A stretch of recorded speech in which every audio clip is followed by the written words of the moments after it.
what I wanted to do is I wanted to talk about something that when I look back, I was really surprised. When I look back through all of my sermons over the years, I realized I had never done a message just on this topic. And I was a bit, not only surprised, but a bit ashamed because it is a central part, though James River has been very, very involved in ministering to the poor through the years. It's been a big part of what we do. It's a big part of what the season of giving is. It's our benevolence in the community is well known because of your generosity. Yeah, that's right. And yet I realized that I'd never spoken exclusively. I've mentioned it in sermons, but never spoken exclusively on having a heart for the poor. This is something that is incredibly relevant for us in Southwest Missouri. In the state of Missouri, the poverty rate across the state is 18.6% of the residents of this state live in poverty. And we would define poverty this way. Now, can you give me the other slide there? We would define poverty this way. A one-person household that makes $12,400, a two-person household that makes $15,000 annually, and so forth. If that's your total income, then that tells you, depending on how many live in your home, whether you're in poverty. In the Springfield area, in the city limits, 32.9% of people in Springfield live in poverty. That is absolutely shocking. Let's put numbers to it. If we take the population of just Springfield, you're talking 55,000 people live in poverty. 1 in 3 live in poverty in the Springfield area. If you go down to Jasper County, which is Joplin, the poverty rate is slightly less, but it's still nearly a third. 29% of people live in poverty. If you put numbers to that, that's almost 34,000 people in the Joplin area that live in poverty. And again, as I said, in the state of Missouri, 18% is the poverty rate. So in the next few moments, what I want to do, not just because of the statistics that we read regarding our state or our cities, but because of what the Word of God says, I want to talk to you in the next few moments about biblically why we should have a heart for the poor. Let me give you 3 reasons. First, because God has a heart for the poor. God cares for the poor. Nearly 2,000 verses in the Bible deal with the poor. 2,000 verses. Now, I'm only going to cover about half of them in the sermon, but Deuteronomy chapter 15. But if there are any poor Israelites in your towns when you arrive in the land the Lord your God is giving you, do not be hard-hearted or tight-fisted toward them. God's heart and his instruction to his people is that when it comes to the poor, there's no place for being hard-hearted or tight-fisted. Instead, be generous and lend them whatever they need. Give generously to the poor, not grudgingly, for the Lord your God will bless you in everything you do. This is what God is saying, that you and I don't have to be afraid to be generous with the poor, because when we do that, God takes note, and God says, when you're generous with them, I'll be generous with you. When you help the poor, he'll help you. Look at it in Psalm chapter 41 and verse 1. Oh, the joys of those who are kind to the poor. You know, we talk about having joy. Some people, we live in a society, in a country that is increasingly depressed, that is increasingly sad. Maybe the best antidote for us as a nation is to do more in the way of sharing with people around us. Having a heart for the poor Oh, the joys of those who are kind to the poor. The Lord rescues them when they're in trouble. So when you're in trouble, God rescues you because God says, you've been kind toward the poor. This is all over the scripture. Proverbs 22 and verse 9. A generous man will himself be blessed.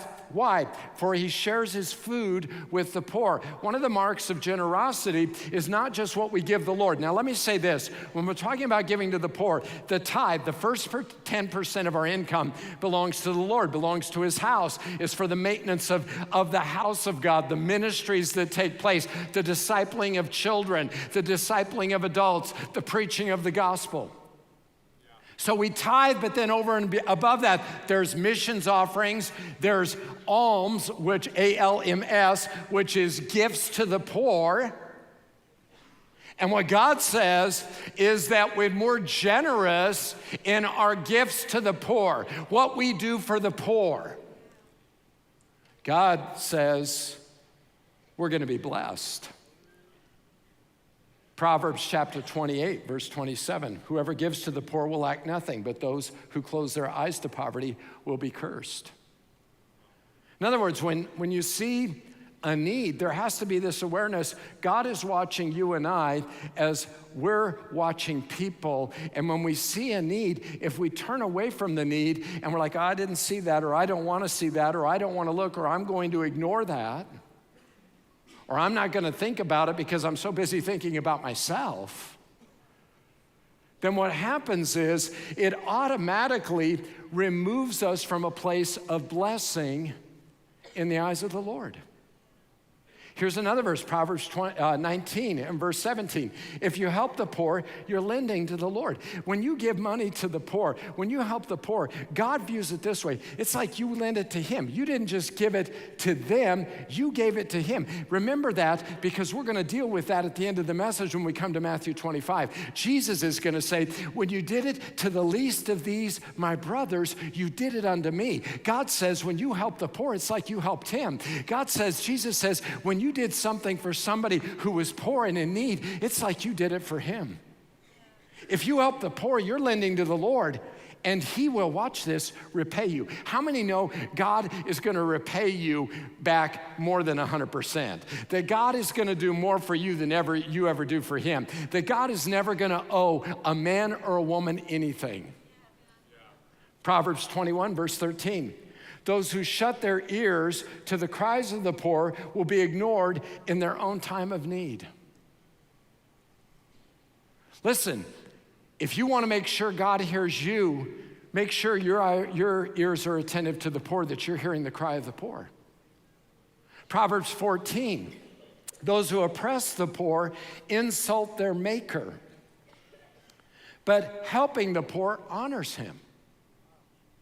There's a lot more at stake than just, do I agree with a panhandler sitting at an intersection? It's a lot more at stake than, well, if they just get off meth, they wouldn't be so poor. Listen, ours is not to sit and render a judgment on how they got there, why they're there, and how they can get out of there. Ours is to look through eyes of compassion, because that's the heart of God, and to recognize that when we honor the poor, this is the Christian ethic. When we do it for them, it's like we're doing it for him. It's like we're honoring God. God has a heart for the poor. And the way we treat the poor determines how God treats us. If we're generous, God will be generous.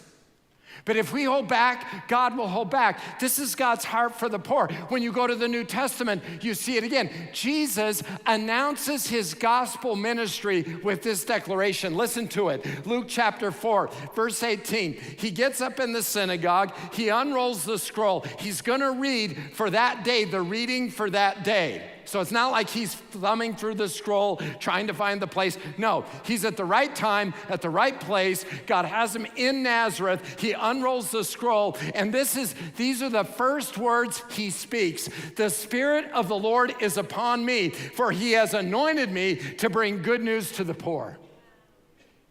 The inauguration of his ministry is one that says, listen, and I know people are going to say, well, he's talking about the poor in spirit. Yes, but he's also talking about the poor, period.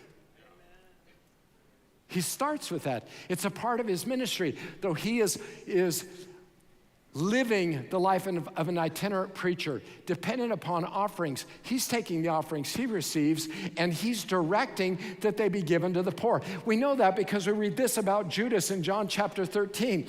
On the night Jesus is betrayed, Jesus tells Judas, whatever you're going to go do, go do it. And Judas was, since he was their treasurer, some thought Jesus was telling him to go and pay for the food or to give some money to the poor. In other words, it was common for Judas to give money to the poor. So they thought, well, he's going out to give people, the poor, some money at Passover.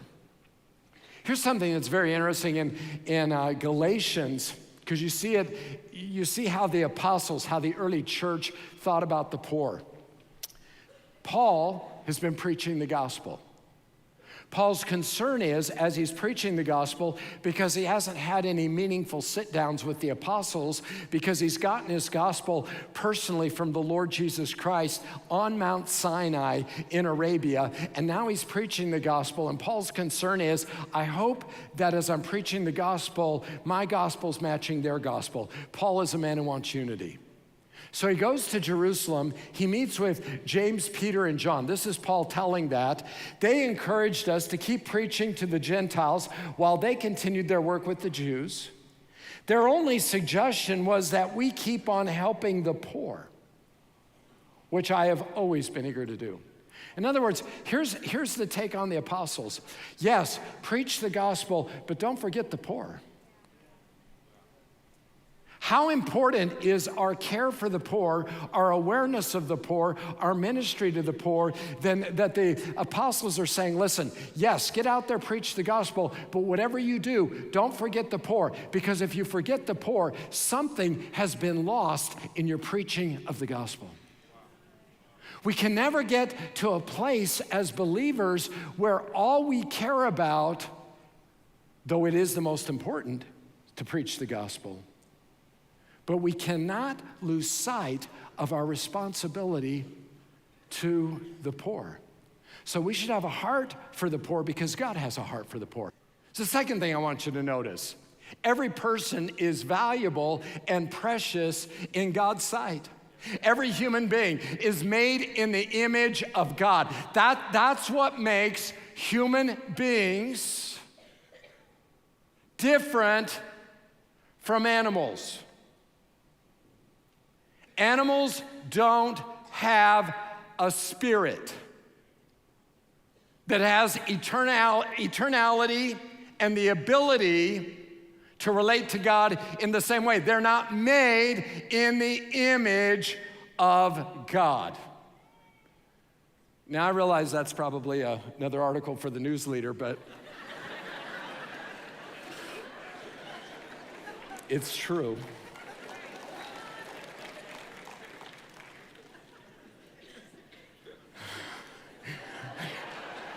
I shouldn't have said that, okay. Okay. We treat people with respect, with dignity, with care, with concern, with conversation, with interaction. Everybody. Not people who are just like us, but everybody. Especially people who are in need. Because they most need to know that they matter. They're the ones who most need to know that there's a God who sees them. There's a God who cares for them. And we can be his hand extended to them. When you come to Isaiah chapter 58, it's a chapter on fasting, only it's a different kind of fasting. It's not the kind of fast where you abstain from food. It's a chapter on the kind of fast that involves caring for the poor. The picture is the Day of Atonement, Yom Kippur. It is still observed in Israel today. Back then, the high priest would offer sacrifices for his sin, for the sins of the people, and then for the only time in the Jewish calendar year, he would take the blood of those sacrifices, he would go back behind the curtain into the most holy place. Only time he would go into the most holy place, and he would sprinkle the blood on the mercy seat to atone for sin. And the people would take the day and they would go without food and they would fast. And the chapter starts with the people saying to God, we're fasting, but we don't feel you're responding to us. And there's this dialogue, this interaction where God explains to them what the problem is. Look at it in verse 2, Isaiah 58. Yet they act so pious. They come to the temple every day and seem delighted to learn all about me. They act like a righteous nation that would never abandon the laws of God. They ask me to take action on their behalf, pretending they want to be near me. Listen, it's possible to go to church every Sunday. It's possible to dot your I's and cross your theological T's, and yet have an attitude regarding the poor that separates you from the blessing of God in your own life. Look at it in verse 3. We have fasted before you, they say. Why aren't you impressed? We have been very hard on ourselves, and you don't even notice it. I'll tell you why, I responded. That's the Lord speaking. It's because you're fasting to please yourselves. Even while you fast, you keep oppressing your workers. In other words, when you're fasting, it's all very self-focused, self-centered. God is not interested in personal religion that's only about you. Our relationship with God, having received from Him, should cause us to say, you did so much for me. How can I take the generosity I've received from you and multiply it into the lives of others that they might see you in me and they too might come to know you? Look at it in verse 4. What good is fasting when you keep on fighting and quarreling? This kind of fasting will never get you anywhere with me. You humble yourselves by going through the motions of penance, bowing your heads like reeds bending in the wind. You dress in burlap and cover yourselves with ashes. Is this what you call fasting? Do you really think this will please the Lord? Then he says in verse 6, no, this is the kind of fasting I want. Free those who are wrongly imprisoned. Lighten the burden of those who work for you. Let the oppressed go free and remove the chains that bind people. In other words, what he's saying is, I care about justice for people who are unjustly treated. And in this particular case, he then defines it, though we could go a lot of directions with that, and it would be contextual and it would be meaningful. In this chapter specifically, watch where he goes, verse 7. Share your food with the hungry. Do you realize that people being in poverty is not just a shame? It's unjust. I mean, that there's something wrong with that. That there's something that has to be done about that. He says, give shelter to the homeless.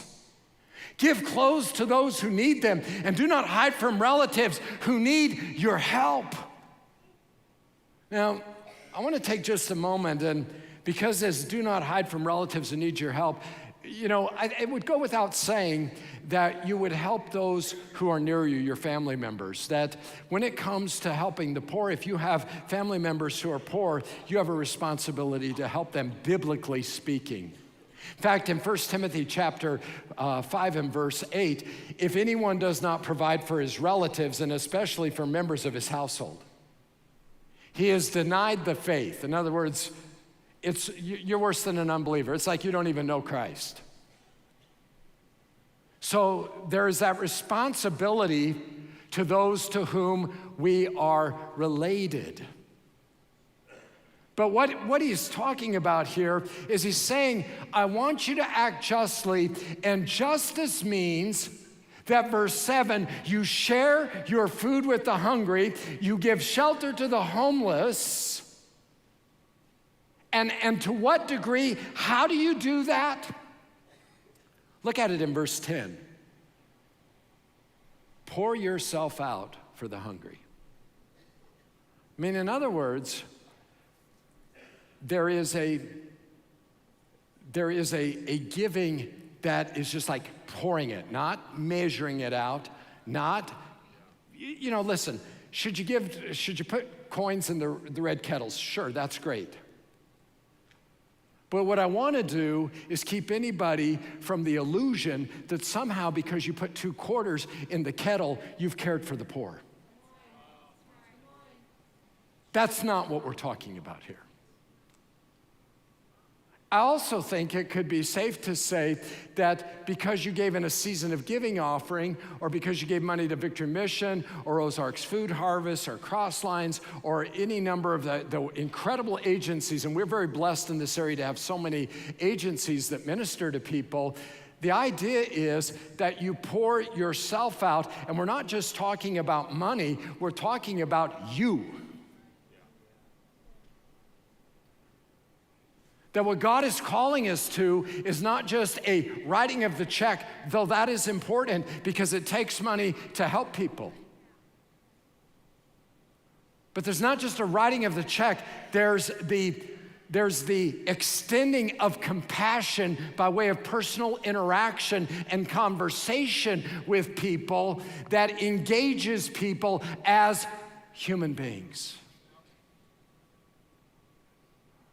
Does what we can do. And everybody can do this, because listen, 55,000 people in Springfield, 34,000 people in Jasper County. Listen, nobody's got to look very far to find somebody who needs something, and you can engage them. And it can be something, sometimes it's a little more simple, sometimes it's a little more complicated, but I would advocate that always to be able to engage the person is what the Lord wants. Sometimes it's impossible, but to engage them conversationally, to find out what's happening, to be aware of others' needs around you, looking for opportunities.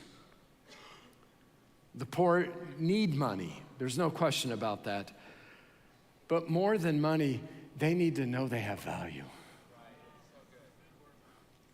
That they're not just a case that's come before you, but they're a person whom Christ died for. Now look at it in Isaiah 58 and verse 7.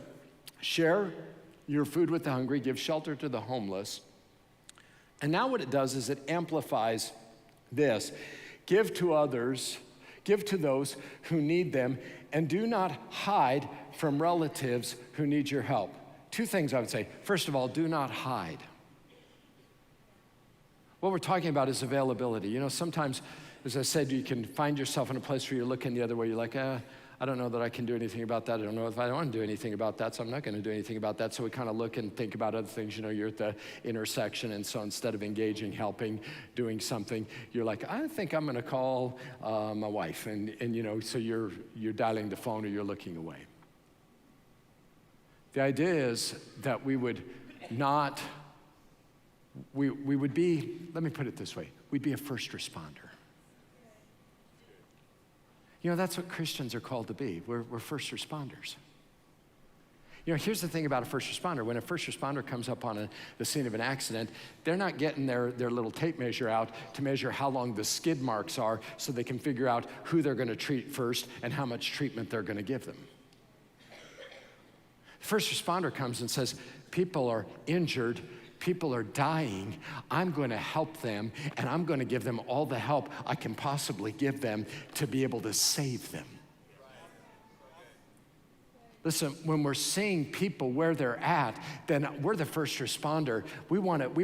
People are dying. People need Jesus, and people need to know how much he loves them. And I'm going to do whatever I can to administer the first aid of the cross to their situation, and the love of Christ to them to whatever degree is in my power and is helpful to them.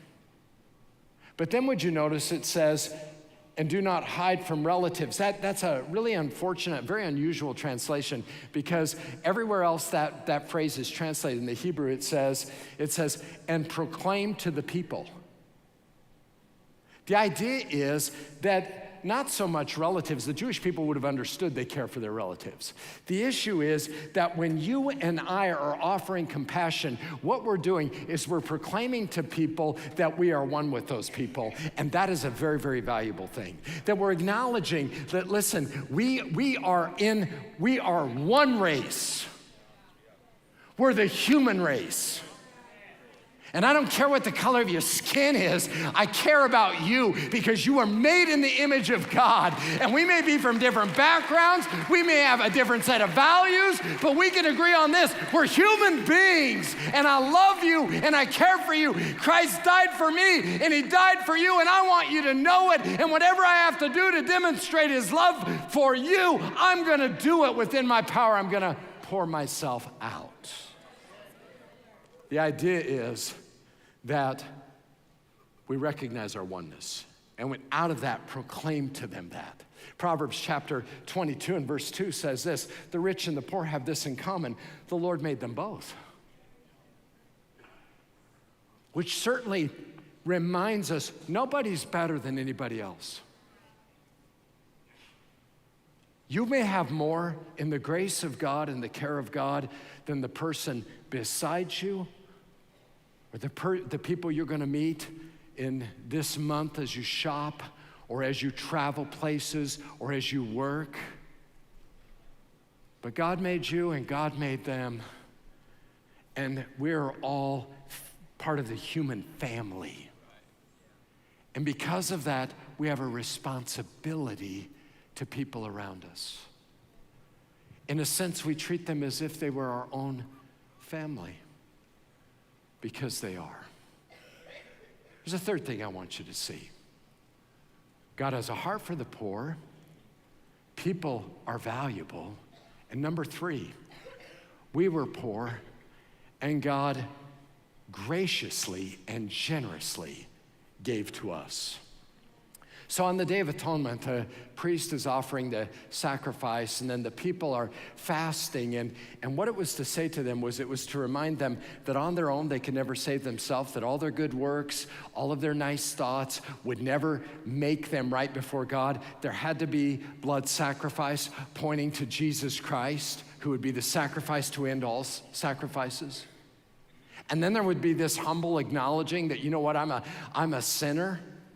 And this desire to be right with their fellow man. So even today on the Day of Atonement in Israel, the Jewish people who observe it will think of people that might have something against them or somebody that they wronged, and they'll try to do reconciliation on that day across the nation. But what they were doing in Isaiah 58 is they were having that one day, but then the rest of the year, they're living selfishly in a self-centered way. And here's what God is saying. God is saying, if you really understood my grace, and if you really knew what I have done for you, when you saw a need, you would try to meet it. This is the basis of Christian compassion. That we of all people have experienced the grace of God in an incredible, in an unquantifiable manner. That the King of glory, who was rich for our sakes, became poor. That he came and he laid down his life for us. He gave everything for you and I. And he suffered and he bled and he died an unjust death for us. He gave us a righteousness we did not have and we could not have attained on our own. All of us, in a very real sense, were spiritual beggars, but now God, through His grace, emptied Himself, took us and adopted us as His own, and now we are children of the King. We had nothing, and now we have everything. We are huge debtors to Him. And when we understand what He has done for us, then we will automatically seek to demonstrate that toward others. If Jesus loved us so much that He gave us everything, when you understand that, then you say, you know what, I gotta love other people that way. It would be summed up, Jesus said, freely you've received, freely give. Now watch this play out in the New Testament, because this is the basis of Christian generosity. In fact, let me just say this. If you aren't generous,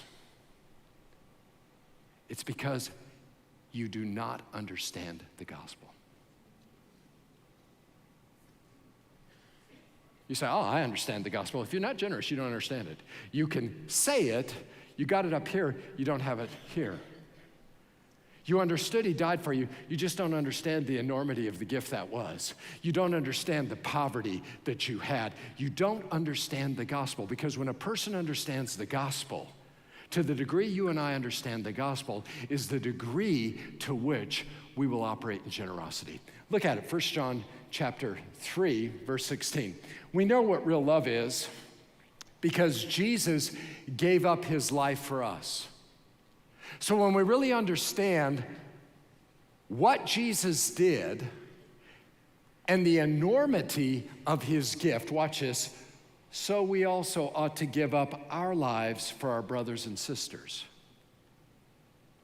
Is He talking about standing in front of somebody who's getting ready to get shot and taking the bullet? It could be that, but for most people, it's not going to be that. For most people, the laying down of our lives is going to be the denying of ourselves. So instead of doing something for us, we use that resource to do something for somebody else. Look at it.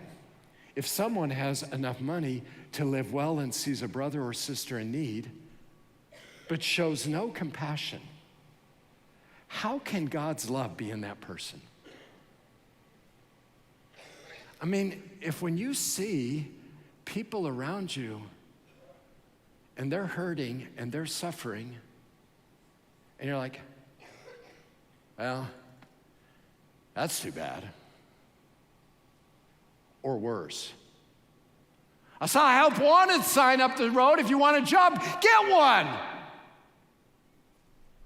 Or, you know what, I've stopped and talked to those people before, and they say, you know, we'll work, but when you offer them a job, they don't want work because it's just a big sham. Or the person who says, well, you know what, you're sitting at a street corner and you're taking money from people. I figured it up, and if you make X amount and all the things. If that's where you're at, then you're living far beneath the level of God's calling as a Christian. He says, how can God's love be in that person? Listen, the issue is not, the issue is only how they got there if you're wanting to hear their story. Listen, the issue is they're there. And it's cold in the winter and it's hot in the summer. And when you don't have a change of clothes or you're hungry, you're hungry. And if you're trying to get from here to Oklahoma City and you don't know how you're going to do that, that's a problem. That's what I'm saying. And it says this, dear children, let's not merely say that we love each other. Let's show the truth by our actions. Close with the scripture, although I'm not closing yet. Matthew 25, it's the last of Jesus' parables of his ministry. It's apocalyptic, it's a grand, it's a fearsome, almost a shocking moment. It's interesting, this is the last parable Jesus tells his disciples before he goes to the cross. Matthew 25, but when the Son of Man comes in his glory, and all the angels with him, then he will sit upon his glorious throne. All the nations will be gathered in his presence, and he will separate the people as a shepherd separates the sheep from the goats. He will place the sheep at his right hand and the goats at his left. Then the king will say to those on his right, the sheep, "Come, you who are blessed by my Father. Inherit the kingdom prepared for you from the creation of the world. For I was hungry, and you fed me. I was thirsty, and you gave me a drink.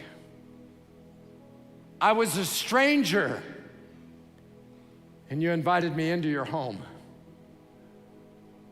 I was naked, and you gave me clothing. I was sick, and you cared for me. I was in prison, and you visited me." Then these righteous ones will reply, "Lord, when did we ever see you hungry and feed you, or thirsty and give you something to drink, or a stranger and show you hospitality, or naked and give you clothing? When did we ever see you sick or in prison and visit you?" And the king will say, "I tell you the truth. When you did it to one of the least of these, my brothers and sisters, you were doing it to me." He who's kind to the Lord, remember? Or kind to the poor, lends to the Lord, and the Lord will repay him. That person at the bus stop on the street corner, that person, that neighbor that you know, listen, when you're helping them, you've helped Jesus. It's the mark of a righteous person that they help people. Now listen carefully. Jesus is not saying, if you want to be saved, help the poor. What he is saying, if you are saved, you will help the poor. I want to ask you a question. How's that working in your life? Are you pouring yourself out? Listen, let me say this. Helping the poor, our tithe belongs to the church because that maintains the ministry. So there's tithe, and then there's missions giving, there's alms, ALMS, which is gifts to the poor. But when's the last time that you needed a coat, but you said, you know what, I'm gonna take this money I'd spend on a coat, and I'm gonna make sure people have a coat? And when's the last time you said, you know what, I'm gonna do more than drop some money in the offering. I'm gonna find a family, and I'm gonna adopt them, and not just adopt them for Christmas, but I'm gonna adopt them for as long as they will allow me to be there to help them, to encourage them.